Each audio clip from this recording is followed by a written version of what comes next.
cristología, la intención primaria es conocer quién es Cristo. ¿Por qué? Porque hasta hoy en día todas las religiones tienen su definición de Cristo. Y me atrevería a decir que a veces, aún en las denominaciones cristianas, tenemos una concepción de Cristo.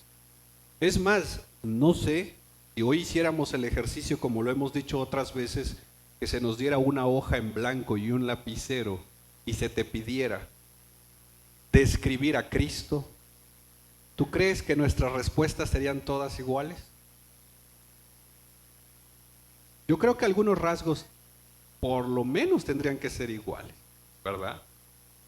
Entonces, cuando hablamos de cristología, es estudiar la persona de Cristo. Y hemos caminado ya varias semanas estudiando a Cristo. Hemos dicho sobre la unión hipostática, Cristo es verdaderamente Dios, verdaderamente hombre. Hemos visto los estados de Cristo, el estado de humillación, el estado de exaltación, el estado de glorificación. Y desde hace algunas semanas hemos estado estudiando los oficios de Cristo. ¿Te acuerdas? Ya vimos el oficio profético, ¿no? Y hace 15 días comenzamos a ver el oficio de sacerdote. Decíamos que un sacerdote, según la Biblia, es una persona dedicada a Dios. Sobre todo, acuérdense, decíamos que el concepto sacerdote se da sobre todo en el Antiguo Testamento.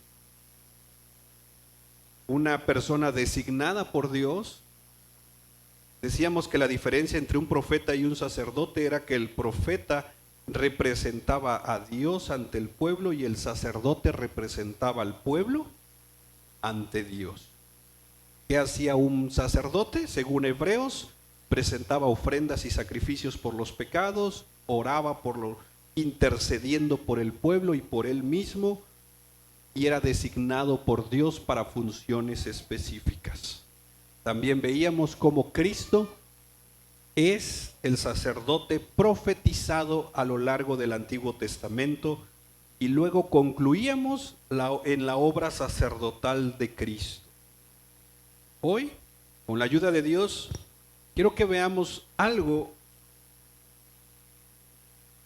que conecta los dos testamentos, el Antiguo y el Nuevo,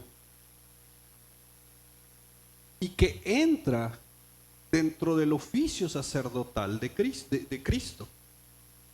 Una de las cosas que el sacerdote hacía era, como hemos dicho, representar al pueblo ante Dios, y cuando el pueblo venía al sacerdote, el pueblo tenía leyes claras de traer un animal para el sacrificio por causa del pecado del pueblo.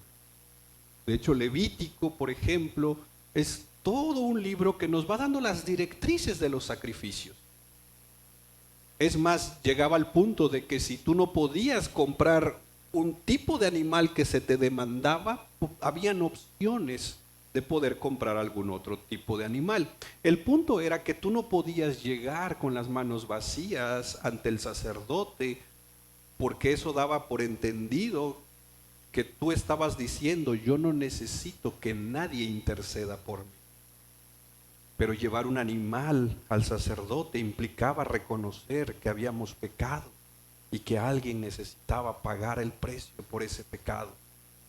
El sacerdote entonces aparecía como este intermediario, como este mediador, como decíamos el domingo, entre Dios y los hombres, que tomaba el animal, que imponía sus manos sobre el animal como un símbolo de depositar el pecado en el animal, que alzaba el cuchillo y mataba al animal para entonces con la sangre poder ser rociado y entonces ser perdonado.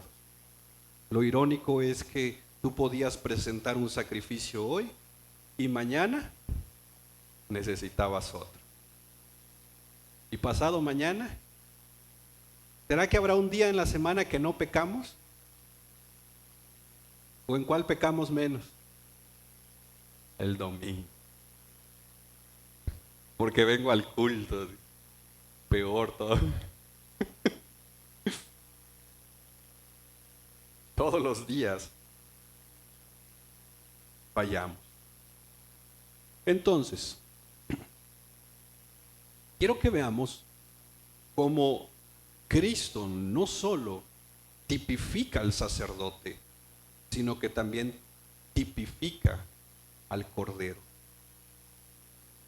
Lo decíamos el domingo, Cristo no solo es el mediador, también es el Salvador. Aquí quiero que veamos un poquito en el lenguaje del Antiguo Testamento y cómo esto trasciende a nosotros, y veremos un par de aplicaciones. Vayamos primero a Éxodo capítulo 12 y vamos a caminar ahí por ahí unos versículos. Recuerda, si tienes alguna duda puedes escribir tu pregunta y al final abriremos un poquito el espacio para preguntas y respuestas. Éxodo capítulo 12 y vamos a caminar por los primeros versículos. ¿Estás ahí? No sé si tu Biblia tiene un título, pero hay algunas Biblias que traen el título de la institución o la instrucción ¿de qué? De la Pascua. Entonces dice la Escritura, en la tierra de Egipto el Señor habló a Moisés y a Aarón y les dijo: este mes será para ustedes el principio de los meses, será el primer mes del año para ustedes. Hablen a toda la congregación de Israel y digan: el día 10 de este mes, cada uno tomará para sí, ¿qué cosa? Un cordero. Toma nota de esta instrucción, o subraya esto en tu Biblia, o anota este punto en tu Biblia, o en tus notas. Tomará para sí un cordero. ¿Según qué? Según sus casas paternas. Un cordero para cada. ¿No? Entonces, tú y tu familia tenían que tener, ¿qué cosa? Un cordero. Verso 4.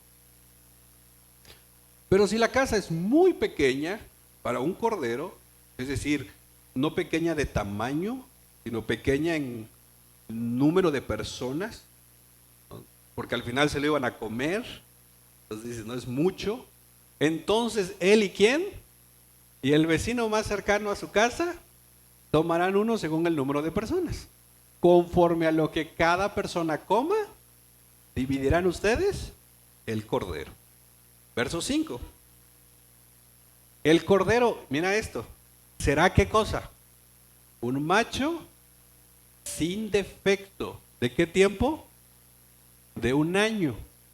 Lo apartarán de entre las ovejas o de entre las cabras. ¿Cómo tenía que ser el cordero? Macho y sin defecto. Es decir, había un elemento de intencionalidad en el sentido de agarrar el cordero y darle una buena revisada. ¿Por qué? Porque Dios estaba pidiendo algo que no tuviera defecto. Cuando Malaquías le habla al pueblo, les dice: ustedes me traen lo peor. Me traen al cordero ciego, al cojo, porque ya al pueblo le daba igual. Pero la instrucción, ¿cómo era? Macho, sin defecto y de 1 año. Verso 6. Y lo guardarán hasta el día 14 del mismo mes. Entonces toda la asamblea de la congregación de Israel, ¿qué va a hacer? ¿Verdad? Ya va llegando la tarde, ya va llegando la noche. ¿Qué hay que hacerle al cordero? Darle chicharrón. Verso 7. Ellos tomarán parte de la sangre, esto es importante, y la pondrán ¿dónde? En los 2 postes y en el dintel de las casas donde lo coman. Esta imagen la tenemos bien clara, ¿verdad? O sea, ponen la sangre en los postes de la puerta y arriba. Verso 8. Comerán la carne esa misma noche asada al fuego. Cordero asado, hermano.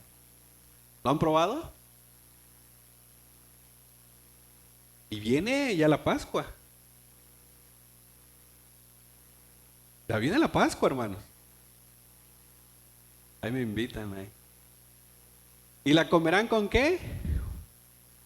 Con pan sin levadura y con sabroso. Verso 9. Ustedes no comerán nada de él crudo, nada de que término medio, término no, bien cocida la carne, ni hervido en agua. ¿Cómo va a ser? Sino asado al fuego, tanto su cabeza como sus patas. ¿Qué significa esto? Todo. Mira cómo Dios es tan específico. O sea, no me lo hiervas, no es como medio crudón, no. Bien cocinado, bien asado. Verso 10.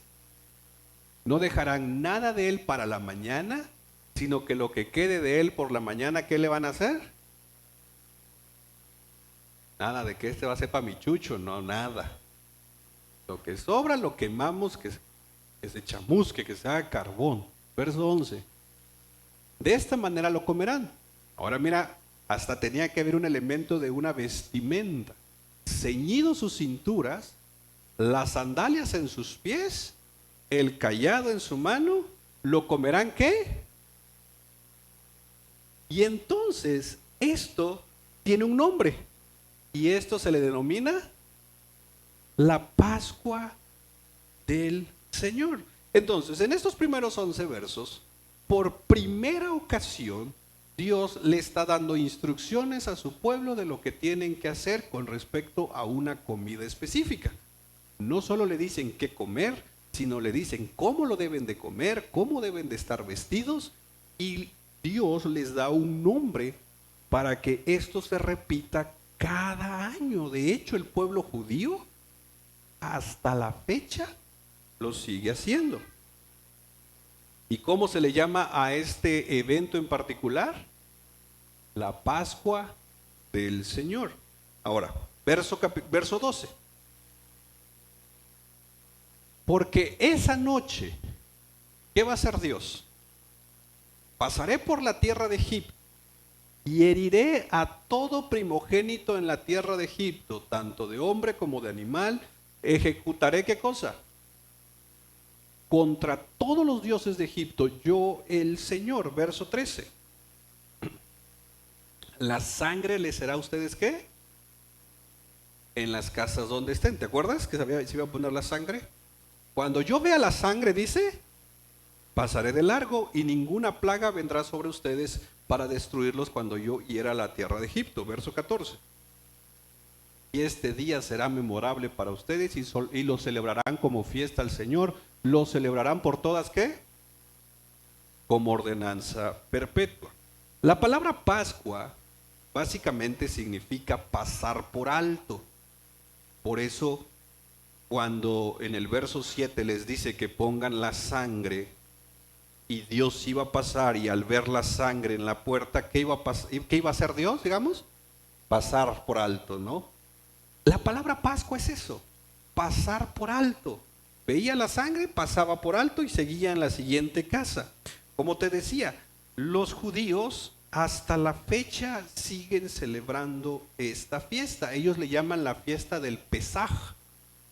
Me llama la atención cómo congregaciones hoy en día que están llenas de banderas de Israel, que tienen las estrellas de David pegadas por todos lados, que cuando el predicador o el que se sube acá saluda con shalom y cuantas palabras que dicen que son hebreas, no celebran la Pascua. Cuando de cierta manera esta es una festividad tan importante para el pueblo judío, que hasta la fecha la siguen celebrando. Es más, este año, el día que hay que celebrar la Pascua en el calendario judío es el 12 de abril, que curiosamente coincide con la Semana Santa. Nosotros no celebramos la Pascua, ¿qué celebramos? Como buenos católicos.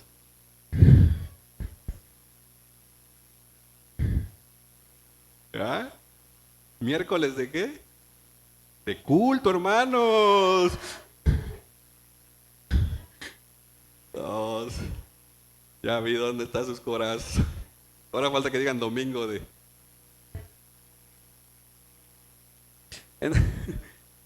Entonces, ¿qué es lo que sigue celebrando el pueblo judío? El pueblo judío sigue celebrando, y ojo aquí, sigue celebrando que fueron liberados de la esclavitud de Egipto. De hecho, estaba yo viendo una entrevista precisamente a unos judíos y hay toda una preparación alrededor de esta fiesta, hay toda una elementos a considerar, por ejemplo, el tema de la levadura, que no debe de haber absolutamente nada de levadura en la casa, el cuidado de qué se come, cómo se viste, hay todos los rituales, porque esta es una fiesta súper importante para el pueblo judío, porque ellos recuerdan, ojo, ellos recuerdan que un día eran esclavos, pero que fueron liberados por Dios. Ahora, en la medida que avanzó los años y la historia bíblica, el elemento del cordero está en el lenguaje del pueblo de Israel. Y llegamos al profeta Isaías. Ve conmigo a Isaías 53.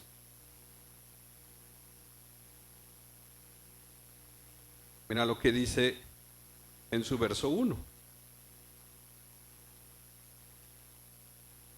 ¿Quién ha creído a nuestro mensaje? ¿A quién se ha revelado el brazo del Señor? Verso 2. Creció delante de él como renuevo tierno, como raíz de tierra seca. No tiene aspecto hermoso ni majestad para que lo miremos, ni apariencia para que lo deseemos. Verso 3.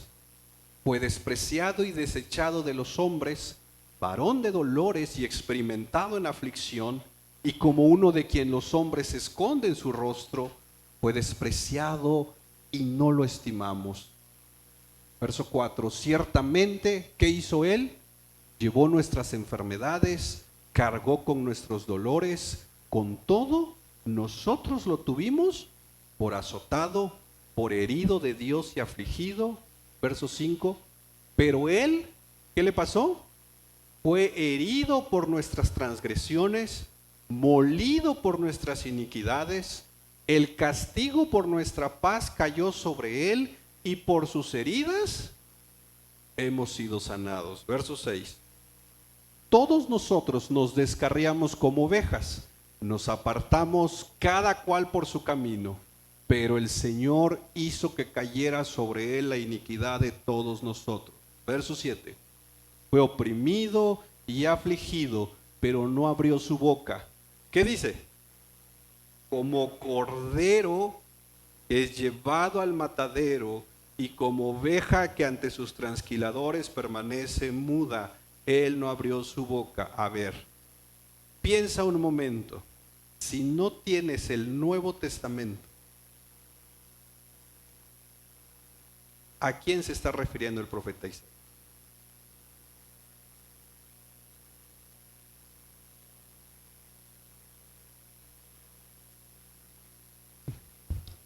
Recuerden, hermanos, que un principio hermenéutico de interpretación bíblica siempre tiene que ser posicionarnos en cómo los oyentes originales escucharon el mensaje.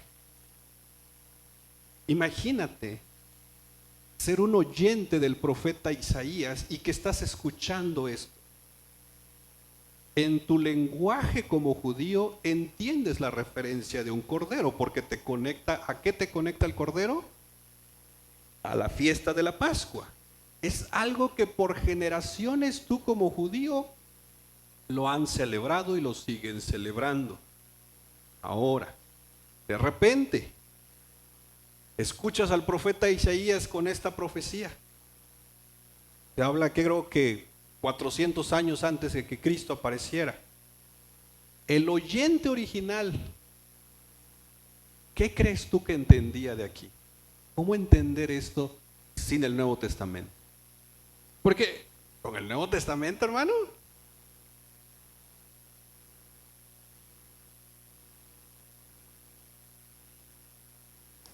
¿cómo el oyente original entendía esto? ¿Cómo el oyente original veía esta profecía donde aparece un cordero que es llevado al matadero Como oveja que ante sus trasquiladores permanece muda, él no abrió su boca. Ahora, esta escritura sigue estando acá y es parte del Antiguo Testamento y es parte de las escrituras judías que hasta el día de hoy ellos siguen leyendo Isaías 53. Pero ellos no ven a Cristo aquí porque ellos no creen en Cristo. No sé si me explico. El judío no ve a Cristo aquí.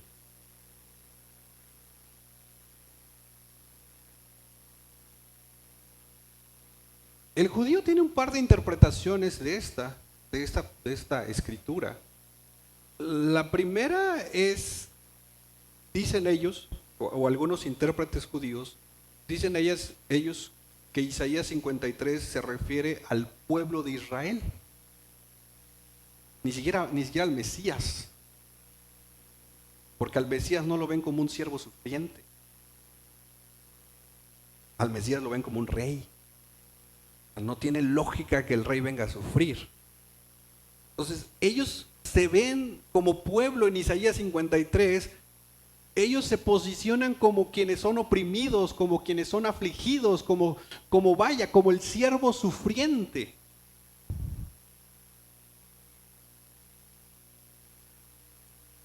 Y la otra interpretación que pues, por ahí también está entre ellos es que esto se refiere específicamente a Isaías mismo, que es Isaías el que es el siervo sufriente, es el que está sufriendo. Y vaya que Isaías sufrió en sus últimos años de vida.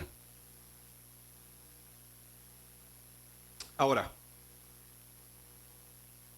imagínate tú crecer en una cultura donde la Pascua es parte de tu cultura, pero una parte principal de tu cultura, de tu familia. Isaías 53 se interpreta ya siendo el pueblo de Israel o Isaías mismo. Y que de repente aparece un hombre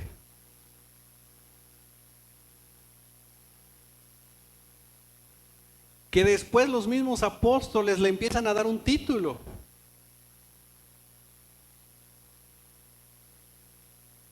Por ejemplo, miremos primera de Pedro, capítulo 1, verso 18 y 19. Primera carta de Pedro, capítulo 1, verso 18 y 19. Ustedes, mira lo que dice Pedro, saben que no fueron redimidos de su vana manera de vivir, heredada de sus padres, con cosas que Pedro está diciendo, ustedes saben que su salvación no fue comprada con dinero, con piedras preciosas, con oro, con plata, verso 19, sino con sangre preciosa. ¿Cómo de qué?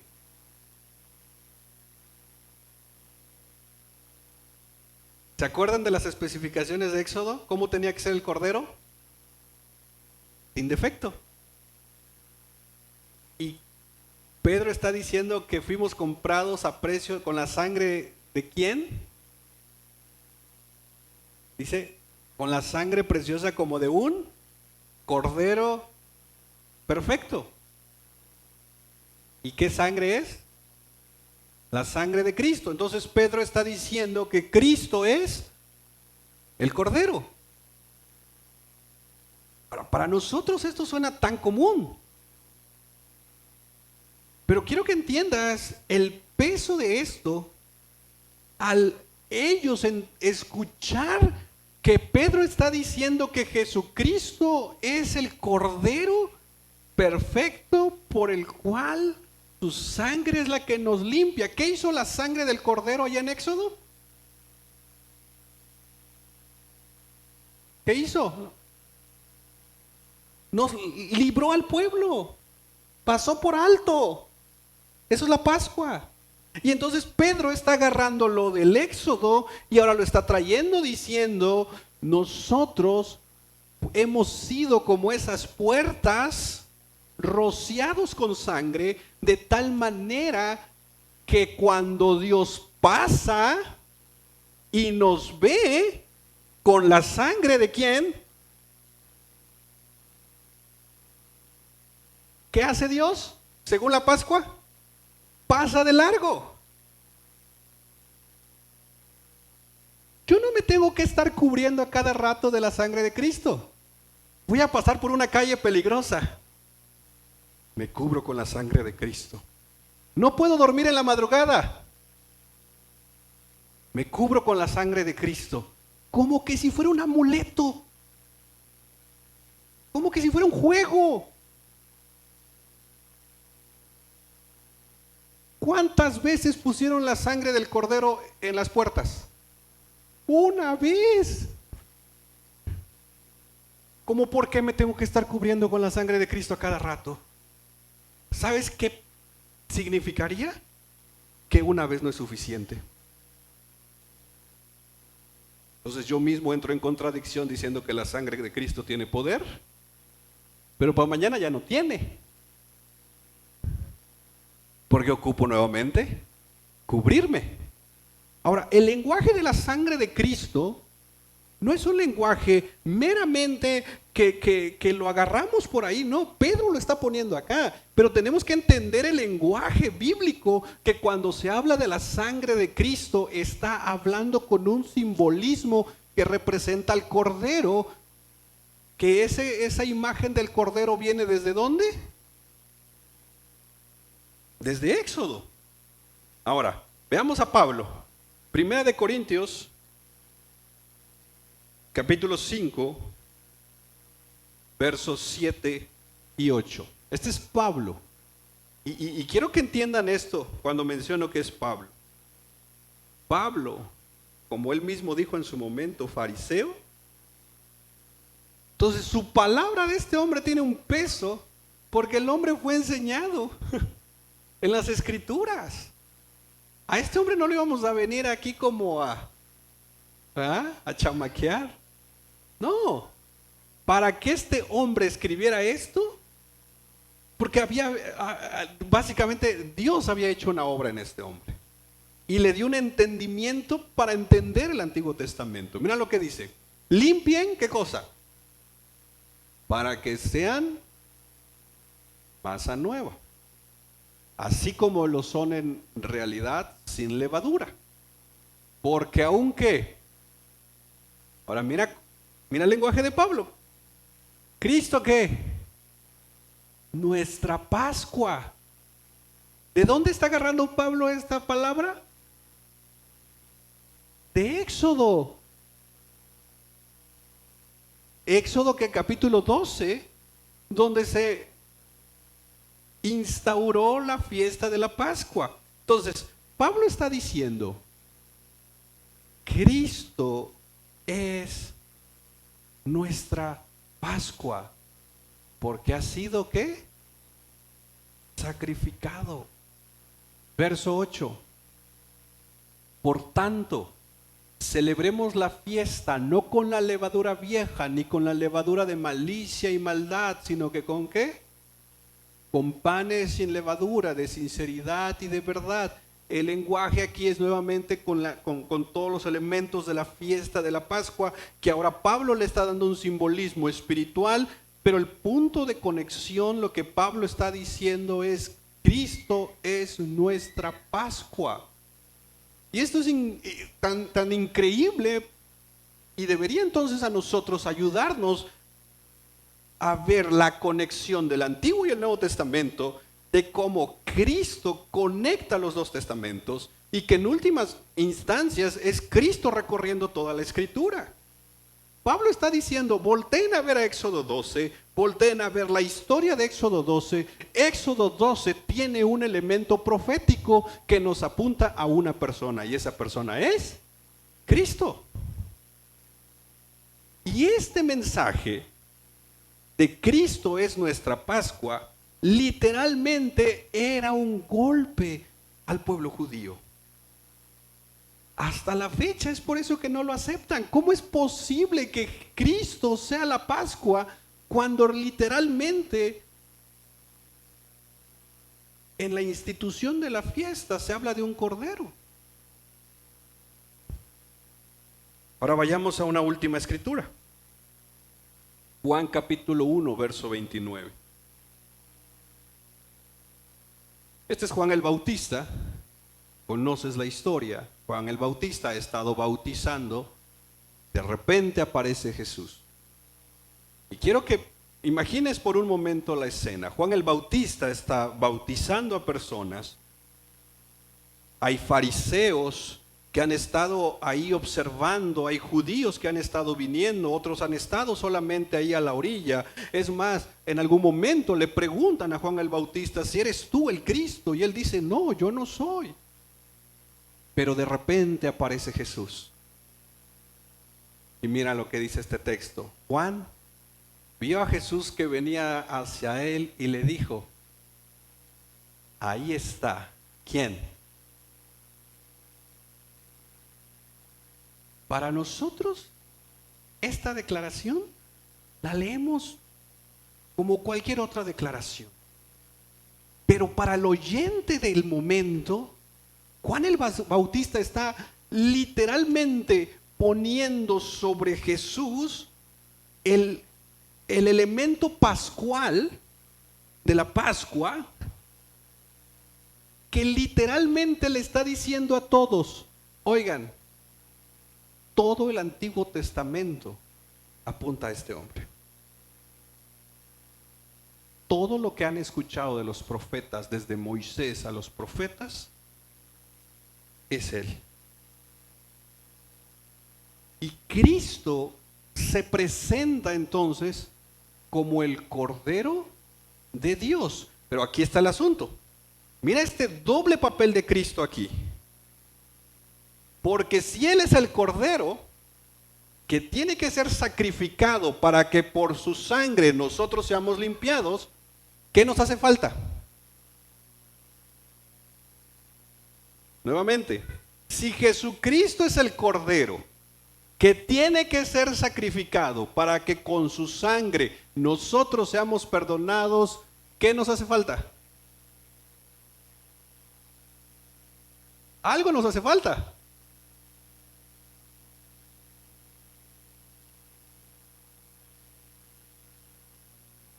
Nos hace falta un sacerdote.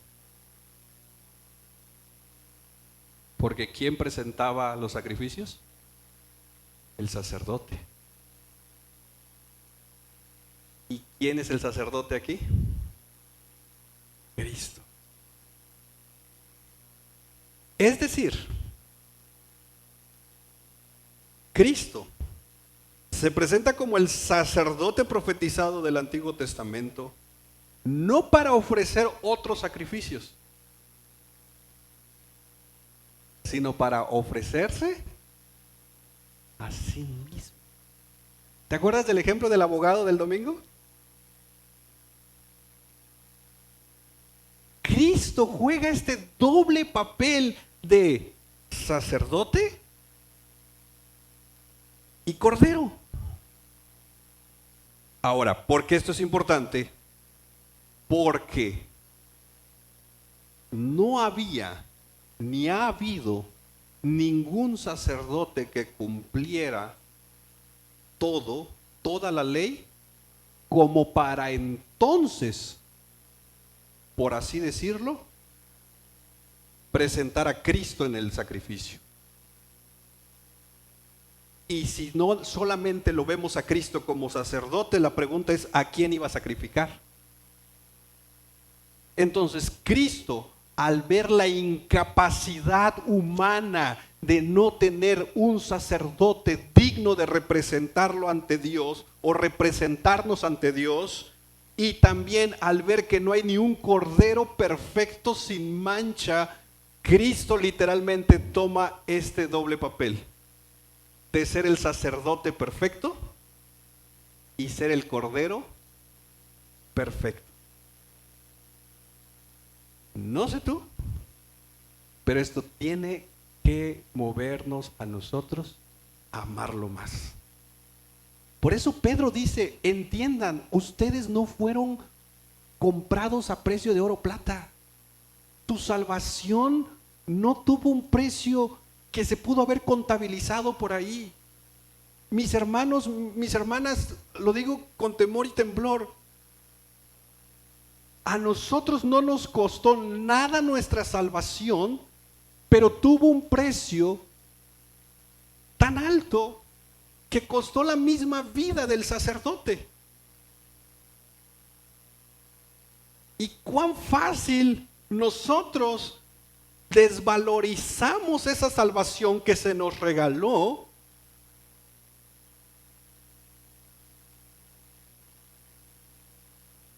no teniendo tiempo para Dios,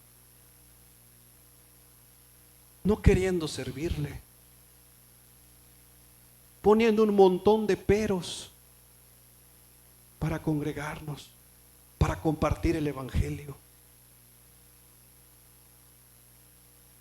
Creo yo que un asunto que hoy como iglesia necesitamos replantear para entenderlo nuevamente, y no es que lo entenderemos en su totalidad, pero por lo menos tener una mejor apreciación, es el precio de nuestra salvación. A veces en nuestro corazón hay ciertos elementos ahí que todavía quedan pensando que nosotros hicimos algo por nuestra salvación. Y no. Para ser restaurados en nuestra relación con Dios, para recibir las promesas de su palabra, ningún sacrificio que nosotros hubiéramos hecho iba a ser perfecto. Es más, el pueblo de Israel cayó en una monotonía de estar sacrificando y sacrificando a cada rato como un elemento meramente religioso. ¿No eso lo vimos en el libro de Amós?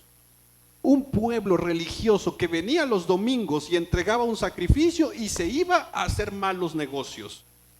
Y muchas veces nuestro cristianismo se reduce a suponer que yo le vengo a hacer un favor a Dios, o yo le hago un favor a Dios viniendo a su iglesia, sirviéndole, evangelizando, y después entonces, como diciéndole a mi papá, ya me porté bien, ¿me das permiso de salir para hacer lo que yo quiera? Cuando entendamos un poco mejor el precio de nuestra salvación, miren, la santidad dejará de volverse un peso sobre nuestros hombros. Porque miren, hermanos, a veces la santidad se nos ha enseñado como algo de que estén ahí atrás. Y no te vistas así, no escuches esta música, no hagas esto, no hagas lo otro, y el montón de reglas que tal vez algunos buscábamos cumplirlas, pero en el fondo del corazón sabíamos que no había nada más que solamente que los demás vieran que estoy cumpliendo. Pero a Dios no lo podemos engañar. La santidad no viene de afuera hacia adentro. La santidad es una obra que comienza de adentro por el Espíritu Santo y que va transformándonos hacia afuera. Pero entonces la santidad no es una carga sobre los hombros de la iglesia. No, la santidad es un elemento como un motor que nos mueve a buscar agradarle a aquel que no solo es mi sacerdote, sino también es el Cordero que dio su vida por mí.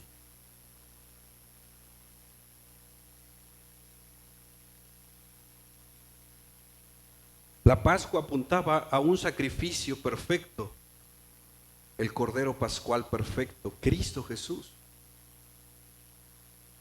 Qué impresionante cómo la Biblia nos presenta a Cristo como sacerdote, pero también como el Cordero. Y este es un recordatorio, mis hermanos, para cada uno de nosotros. Tu salvación, mi salvación no fue gratis.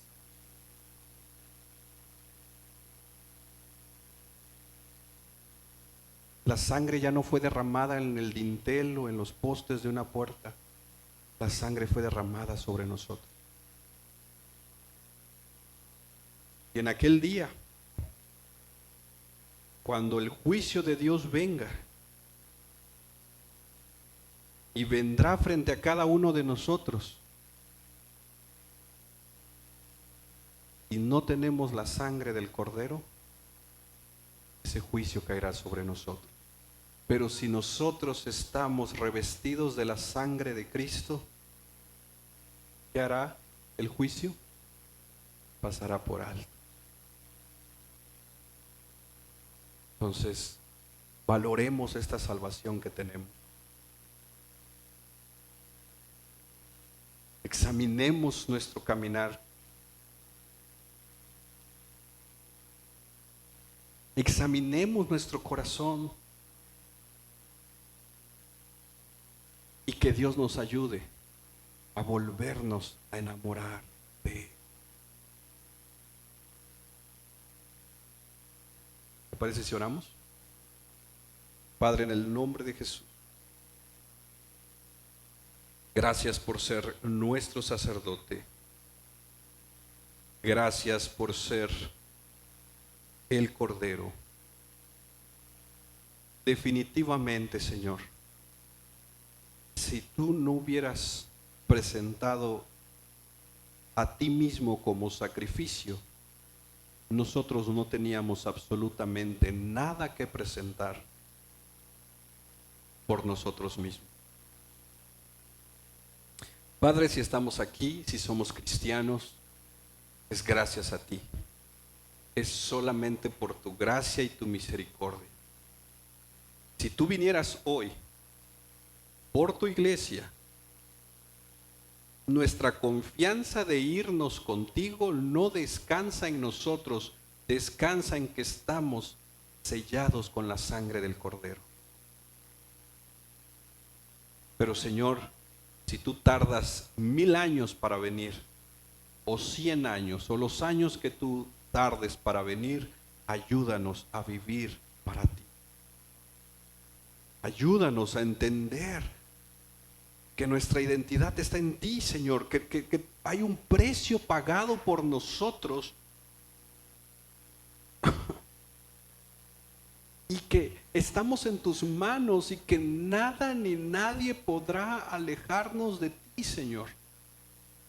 Que cuando la duda quiera llegar a nosotros, recordemos estas verdades de que hemos sido comprados a precio de sangre. Que cuando el desánimo llegue a nuestras vidas podamos volver a estas promesas de que estamos en las manos tuyas. Cuando la duda quiera visitarnos, cuando el temor quiera llegar, cuando el desánimo, cuando la depresión, cuando ya no querramos seguir, Señor, vuélvenos nuevamente a contemplar tu obra como el Cordero de Dios que quita nuestro pecado. Padre, enamóranos de ti, Señor. Vuélvenos a enamorar de ti, Señor. Y todo lo demás sabemos que vendrá por añadidura. Gracias por ser nuestro sacerdote, pero también gracias por ser el Cordero que quita el pecado, el Cordero de la Pascua, Señor. Gracias, Padre, en el nombre de Jesús. Amén.